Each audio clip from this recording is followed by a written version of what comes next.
मत्ती अध्याय 9। फिर वह नाव पर चढ़कर पार गया और अपने नगर में आया, और देखो कई लोग एक झोले के मारे हुए को खाट पर रखकर उसके पास लाए। यीशु ने उनका विश्वास देखकर उस झोले के मारे हुए से कहा, हे पुत्र, ढांढस बांध, तेरे पाप क्षमा हुए। और देखो कई शास्त्रियों ने सोचा कि यह तो परमेश्वर की निंदा करता है। यीशु ने उनके मन की बातें मालूम करके कहा कि तुम लोग अपने अपने मन में बुरा विचार क्यों कर रहे हो। सहज क्या है, यह कहना कि तेरे पाप क्षमा हुए, या यह कहना कि उठ और चल फिर। परंतु इसलिए कि तुम जान लो कि मनुष्य के पुत्र को पृथ्वी पर पाप क्षमा करने का अधिकार है। उसने झोले के मारे हुए से कहा, उठ, अपनी खाट उठा और अपने घर चला जा। वह उठकर अपने घर चला गया। लोग यह देखकर डर गए और परमेश्वर की महिमा करने लगे, जिसने मनुष्यों को ऐसा अधिकार दिया है। वहाँ से आगे बढ़कर यीशु ने मत्ती नाम एक मनुष्य को महसूल की चौकी पर बैठे देखा और उससे कहा, मेरे पीछे हो ले। वह उठकर उसके पीछे हो लिया। और जब वह घर में भोजन करने के लिए बैठा तो बहुतेरे महसूल लेने वाले और पापी आकर यीशु और उसके चेलों के साथ खाने बैठे। यह देखकर फरीसियों ने उसके चेलों से कहा, तुम्हारा गुरु महसूल लेने वालों और पापियों के साथ क्यों खाता है। उसने यह सुनकर उनसे कहा, वैद्य भले चंगों को नहीं परंतु बीमारों को अवश्य है। सो तुम जाकर इसका अर्थ सीख लो कि मैं बलिदान नहीं परंतु दया चाहता हूँ, क्योंकि मैं धर्मियों को नहीं परंतु पापियों को बुलाने आया हूँ। तब यूहन्ना के चेलों ने उसके पास आकर कहा, क्या कारण है कि हम और फरीसी इतना उपवास करते हैं पर तेरे चेले उपवास नहीं करते। यीशु ने उनसे कहा, क्या बाराती जब तक दूल्हा उनके साथ है शोक कर सकते हैं, पर वह दिन आएंगे कि दूल्हा उनसे अलग किया जाएगा, उस समय वह उपवास करेंगे।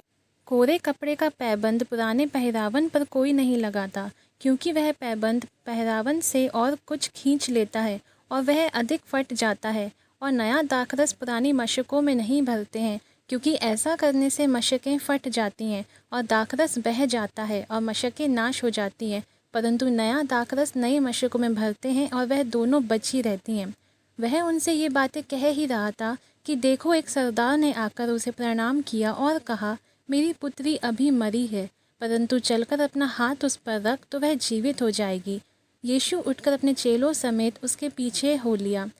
और देखो एक स्त्री ने जिसके 12 वर्ष से लहू बहता था, उसके पीछे से आकर उसके वस्त्र के आंचल को छू लिया, क्योंकि वह अपने मन में कहती थी कि यदि मैं उसके वस्त्र ही को छू लूँगी तो चंगी हो जाऊँगी।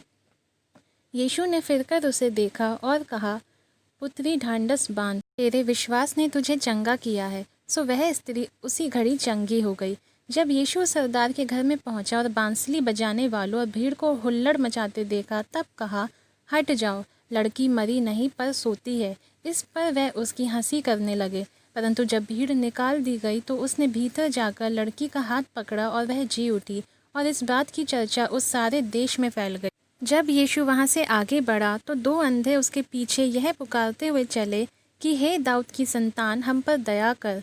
जब वह घर में पहुँचा तो वह अंधे उसके पास आए और यीशु ने उनसे कहा, क्या तुम्हें विश्वास है कि मैं यह कर सकता हूँ।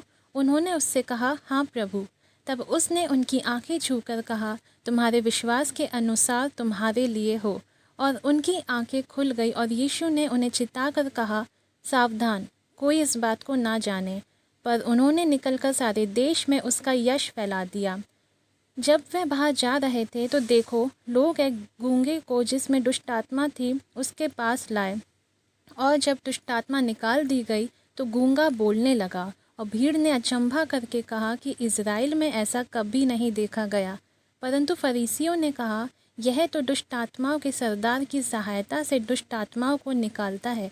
और यीशु सब नगरों और गांवों में फिरता रहा और उनकी सभाओं में उपदेश करता और राज्य का सुसमाचार प्रचार करता और हर प्रकार की बीमारी और दुर्बलता को दूर करता रहा।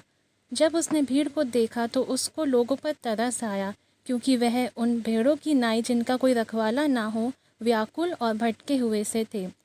तब उसने अपने चेलों से कहा, पक्के खेत तो बहुत हैं पर मजदूर थोड़े हैं।